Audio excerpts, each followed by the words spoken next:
Indiana's Ron Artest has been suspended for the remainder of the season. It was unanimous.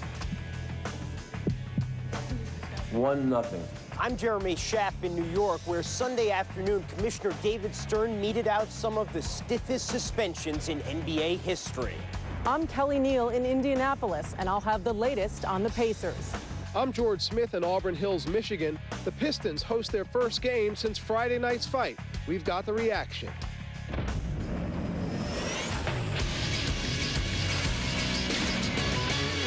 This is SportsCenter.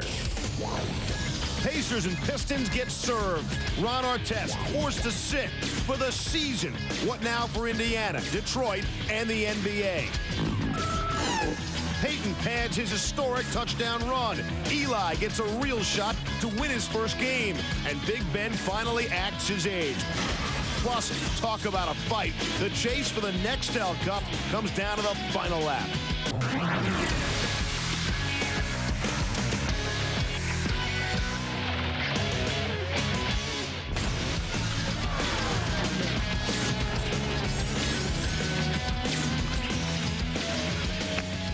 Clearly, the NBA is not a democracy. Commissioner David Stern has spoken. Alongside Stuart Scott, I'm Steve Levy, welcoming you to SportsCenter. And Stuart, a new precedent has been set. Absolutely, Steve. Shock, revulsion, and fear. 3 emotions David Stern admitted he felt watching Friday night's brawl in Detroit. And those 3 turned into a steely resolve. Stern's punishment severe. 9 players, a total of 143 games, including a 73-game suspension for Ron Artest. That is the rest of the season. It's also the longest suspension ever for a player for an on-court incident. Artest clearly the flashpoint for the start of the brawl. The commissioner said that he felt fear that a fan would be injured, possibly permanently, hence the stiff punishment. Here it is right here. The 9 players, the suspension, 73 games for Artest. That's the rest of the season. Steven Jackson gets 30, Jermaine O'Neal 25, Anthony Johnson 5, Reggie Miller 1, Ben Wallace 6 games, Chauncey Billups 1, Eldon Campbell 1, and Derek Coleman 1 game. All suspensions without pay. Artest, Jackson, and O'Neal over a combined $10 million lost. Jeremy Schaap was there when David Stern handed out the punishment. In his 20-plus years as commissioner of the NBA, David Stern has rarely, if ever, put on a sterner face. 48 hours after the melee in Detroit, he surfaced at Madison Square Garden to announce the suspensions and express his disgust. We have to make the point that there are boundaries in our games, and that one of those boundaries, which has always been, but is hereby announced to be immutable, is the boundary that separates the fans from the court. And players cannot lose control and go into the stands. Stern said that the decision to suspend Ron Artest for the rest of the season was based, at least in part, on his history of bad behavior. Billy Hunter, the head of the Players Union, said that that was unfair. He said he will appeal the suspensions of Artest, Steven Jackson, and Jermaine O'Neal. I disagree with the length, specifically as it relates to Ron Artest. I don't think it warrants, when you look at the totality of the circumstances, just judging from this incident alone, I don't think it warrants his suspension for the entire season. What would, in your mind, constitute a fair suspension of Ron Artest? Well, what I was hoping was that the commissioner might impose, I think one could live with a 30-game suspension. Stern, though, expressed confidence that the suspensions will not be shortened on appeal. He said safety is the key issue.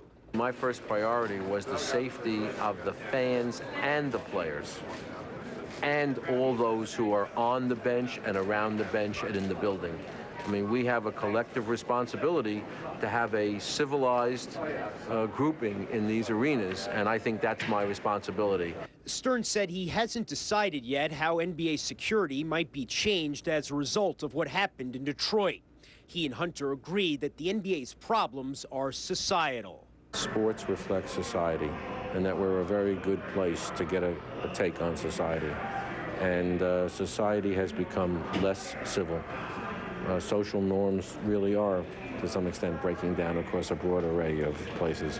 What you say, what you do, how you act, it no longer matters based upon any old social conventions. And I think that in sports, we're beginning to see the same thing.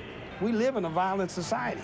You know, last week you had a pre-game fight between Pittsburgh and Cleveland, right? You had a fight yesterday between Clemson, the kids of Clemson and South Carolina. You know, we're in a war, you know, and people are getting killed every day. And I think what happens is after a while we sort of develop an immunity, you know, to violence, etc., until something like this happens, and then all of a sudden it wakes us up and we say, wow, you know, let's get control of this thing. At one point during his press conference, Stern mentioned the fact that basketball in its early days was played in a cage. Clearly, he's hoping that the stiffness of the suspensions he's meted out will prevent the game from returning to the cage. In New York, Jeremy Schaap, ESPN. All right, Jeremy, Artest's suspension, as you know, is the longest in NBA history. To put it all in perspective of all sports, Pete Rose and Lenny Randle each received 30-day suspensions in the majors. That's the longest in baseball over the last 50 years. 2 NHL players have gotten 23-game suspensions, the longest in that league's history. Kelly Neal is in Indianapolis. In a statement released by the Players Association, Pacers forward Ron Artest expressed remorse for his actions in Friday night's brawl, saying in part, quote, "I didn't mean for the situation to turn out like it did. I also regret and apologize to fans who were upset by what happened. I respect David Stern, but I don't think that he has been fair with me in this situation," end quote. As for the Pacers, league rules will allow them to sign players to fill the roster spots created by the suspensions of Artest, Jermaine O'Neal, and Steven Jackson. For the remainder of games, those players have been suspended. Anthony Johnson and Reggie Miller's suspensions will take place once they come off the injured list. Kelly, more on the Indies side now. Pacers co-owner Herb Simon objected to the severity of the punishment in a statement released by the team on Sunday night. Quote, "While we do not condone some of the actions of the players involved, we do consider the action taken Sunday by the National Basketball Association to be unprecedented and inappropriate based on the circumstances." He went on to say, "We believe that there was a rush to judgment and not enough opportunity for all sides to be heard. And finally, we will vigorously support our players in any available appeal process in order to have these penalties reviewed and reduced. We owe that much to our players, our fans, and our community." Nearly 10 years ago, February 1995, Vernon Maxwell was suspended for 10 games for going into the stands to hit a fan. That was an incident. This was a brawl, a riot. We bring in Stephen A. Smith and Greg Anthony now. Guys, you've heard the suspensions. Ron Artest, 73 games the rest of the season. Is that stiff a suspension appropriate? Stephen, we'll start with you. Well, I definitely think it appears to be appropriate. I would have liked to have seen it just a tad bit less, simply because I think that Steven Jackson deserved the most severe penalty of all. I know there are some people that would say Ron Artest was the one that jumped into the stands and instigated the whole incident, and I can certainly understand that mode of thinking, Stu, but at the end of the day, he was provoked to some degree when the beer was tossed in his face. So you suspend him and you hand down a severe penalty, and I get that. But what about Steven Jackson? He jumped into the stands, started throwing haymakers, and there was no provocation aimed in his direction. Ron Artest was the one that had something thrown on him, and again, he deserved the suspension. But for Steven Jackson to receive a penalty that was clearly and significantly less than what Ron Artest received, I disagree with that. Hey, Greg, play NBA Commissioner David Stern for me. If you got to suspend Artest and Jackson, what number of games do you give them? You know, you knew it was going to be unprecedented in terms of the fine and the suspension, simply because the act was unprecedented. You know, at the end of the day, and I do think there was some provocation in terms of what happened with Ron Artest. No justification, mind you, but definitely he was provoked. However, in Steven Jackson's incident, I tend to disagree with Stephen A. from this standpoint. In a sense, he was provoked because as a player growing up playing, you're taught that the team is a family. And anytime you see a family member, whether right or wrong, involved in something, you're going to get involved as well. And again, this is all coming off of the end of a heated altercation between Ben Wallace and Ron Artest and everybody else getting involved, and he was animated. And at the time, remember, Ron Artest had gotten grabbed from behind, if you look at the video, and then somebody threw something in his face, and then that's what I think provoked Steven Jackson. You mentioned Steven Jackson shouldn't have been suspended for as many as Artest. Stephen, you think he should have. What's the difference in being a teammate going into the stands to try and keep peace and a teammate going into the stands to try and defend your teammate?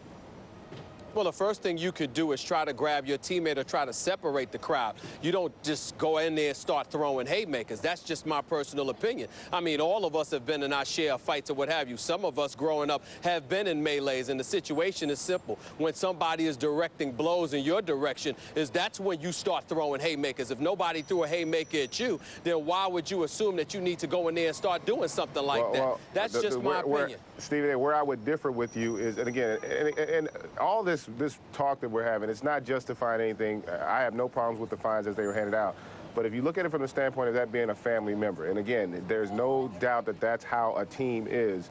If you see somebody in your family have something done to them, you're going to react. For Ron Artest, if he could think enough not to fight Ben Wallace, he turned his cheek and walked away from a fight with Ben Wallace, why couldn't he think enough not to go in the stands? Well, again, we're all looking at this and judging this Monday morning quarterbacking, and we're all rational beings to begin with. And I think one thing Ron Artest has proved is maybe he has an irrational aspect to his personality. Is this going to put a black mark on the game enough so that fans will stop coming, or at least curtail it some? Without question, for the immediate future. Over the long haul, no. But for the immediate future, absolutely. I think it's going to be a black scar, and you know what? I don't think we can really place a time frame on it, because this could be something that carries on for a significant period of time, could be years, because again, remember, we live in a different age nowadays where you have so much more exposure to what's happening in the world, and more will be made out of this, and this will stay in the public eye. It's going to put a damper not only on this season, but every time you have an incident, this will be brought up. So it's definitely going to be there for the long term. Real quickly, one word to describe how you felt watching that Friday night. Stephen? Appalled. Greg? I was shocked. Guys, we appreciate the time and the knowledge as always, man. All righty. All right, so Greg and Stephen A. have had their say, so we ask you, our ESPN SportsCenter question of the night. Do you agree with the NBA's decision to suspend Ron Artest for the rest of the season? We made it as easy as possible. Either yes or no. More Pistons Pacers coming up inside SportsCenter, including a look at Ron Artest's checkered past and what makes Indiana's angry man tick, tick, tick. The Pistons right back at it on Sunday. Those pesky Bobcats taking the defending champs to double overtime and a game-winning dunk. All of Sunday's NFL action on the way as well. Peyton unloading in Chicago. Eli getting his first shot at his first NFL win. And talk about a first, the chase for the Nextel Cup rolls right down to the final lap. Coming up, the closest finale in NASCAR history.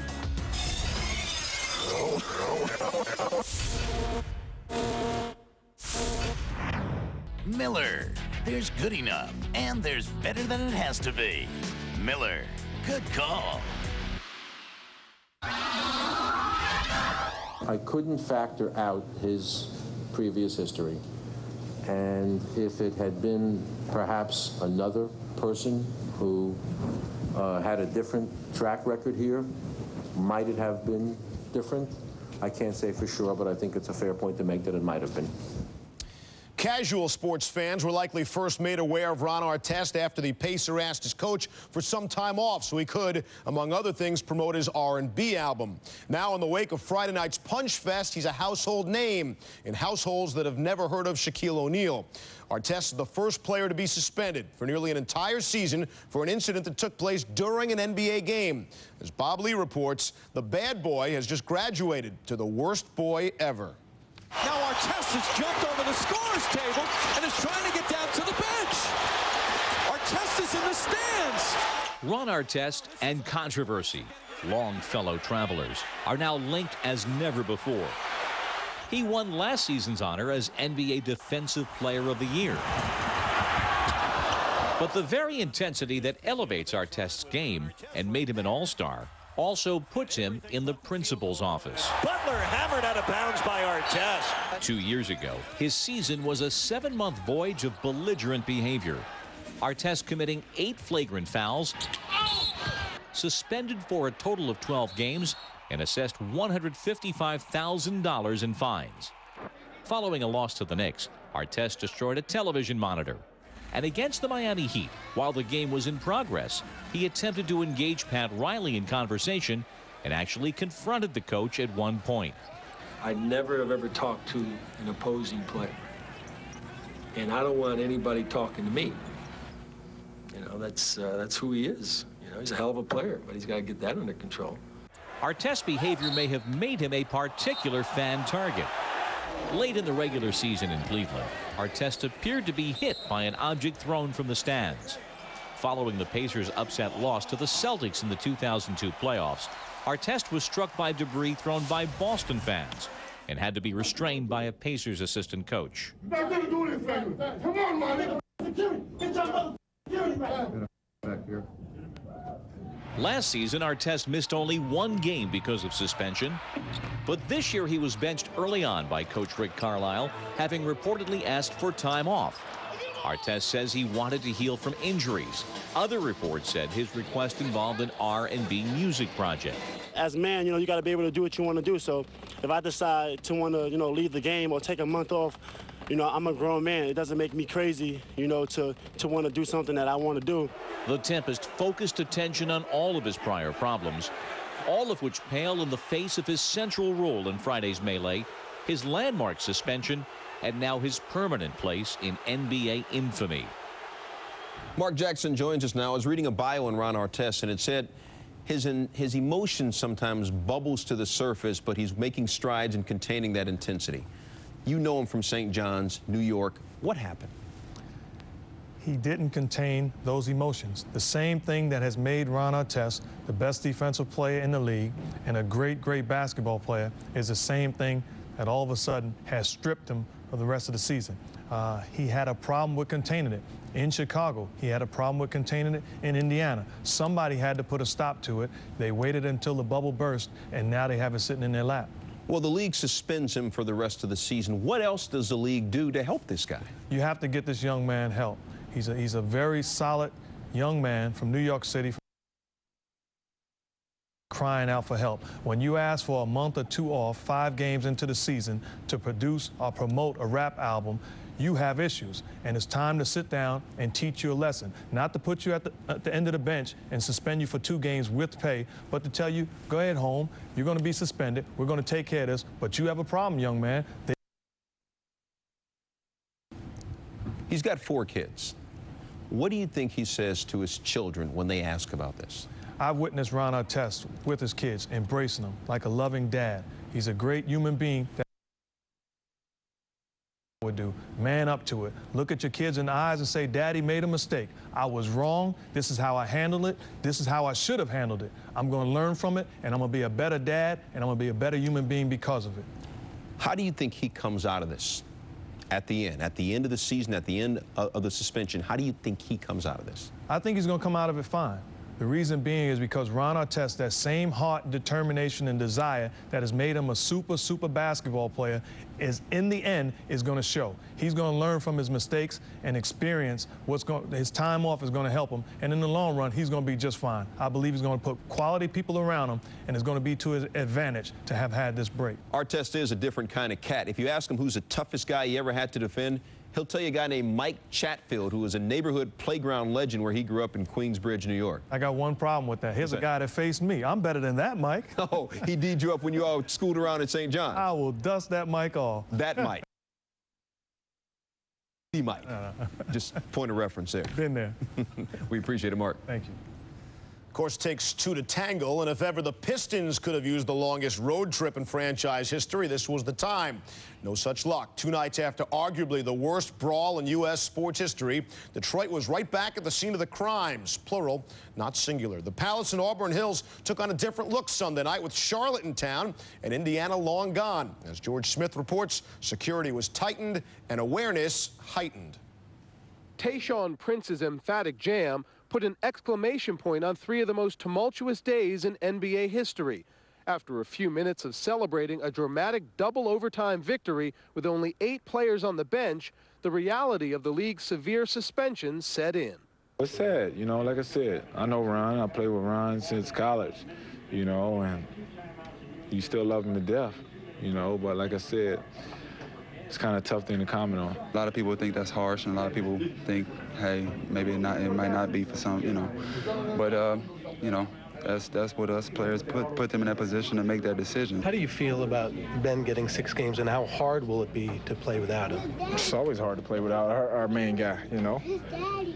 He means to us what any other superstar means to their team, probably more so because he stands for what we, you know, stand for. When you're aware that a lot of guys got severely punished and it's not over, and the feelings they have for our sport right now, and a lot of professional sports, we got to make it right. We got to show some responsibility. The Pistons and Pacers were considered the top 2 teams in the Eastern Conference.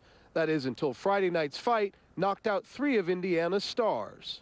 That's their first, second, and third, fourth, fifth, sixth, seventh, eighth option on their team. So it's going to be tough. I mean, I think they got to really adjust a whole lot because, like I said, it runs so much stuff through Ron, it runs so much stuff through Jermaine, it's going to be tough for them. I feel terrible for Indiana. I felt terrible watching them play last night. But I feel bad for the whole league. Pistons coach Larry Brown said this is one of the few times in his career he has not been excited about doing his job. He said it hasn't been a lot of fun going to work. So imagine how Rick Carlisle and the Pacers must be feeling right now. In Auburn Hills, Michigan, George Smith, ESPN. Thanks a lot, George. Here are the highlights of that game George was talking about. Pistons hosting the Bobcats. Fans still came out, even fans of all ages. Kids, families, everything. And, of course, security, as George said, heightened and tightened. We pick it up in double overtime. Darko Milicic enters. No players up in Detroit's bench through suspensions and fouls are down to just 5 players. Double OT. Goes inside. Oh, 16.5 to go. That was ridiculous. Tayshaun Prince buffs it right in Emeka Okafor's boards. Pistons up 1 with 16 seconds left. Bobcats last chance. Okafor, that would have been the first expansion team ever to beat a defending champ since the Buffalo Braves beat the Knicks in 1971. Instead, Pistons win 117-116. Hey, are you finally ready for some football? Sunday's NFL action on the way, including a battle of quarterbacks now and not yet. Eli versus Michael Vick. Not really the guy you want to face in your first NFL start. Definitely not Peyton's first start and far from his first touchdown pass. Eli's older brother doing what he does best and one day maybe better than anyone in history. Plus, one for the record books. In the final race in NASCAR's chase for the championship, the leaders separated by only a handful of points. Came down to one last lap. Ending suspension coming up. Will the Pacers even make the playoffs? Mark Jackson, George Karl weigh in on what the Pacers can expect on the court. That in a bit, but first, more NFL action. Yo, Eli Manning, welcome to the world of starting in the NFL. Giants and Falcons, first quarter. First set of downs for Eli, pressured and back in the NFC with 8.5 sacks. Still first quarter, no score. Michael Vick tells his teammates, I know. You know, 24-yard game, 104 yards rushing, 5th career 100-yard rushing game for Vick, and then hooking up with his boy Algie Crumpler. Can a brother get some algae with that, Vick?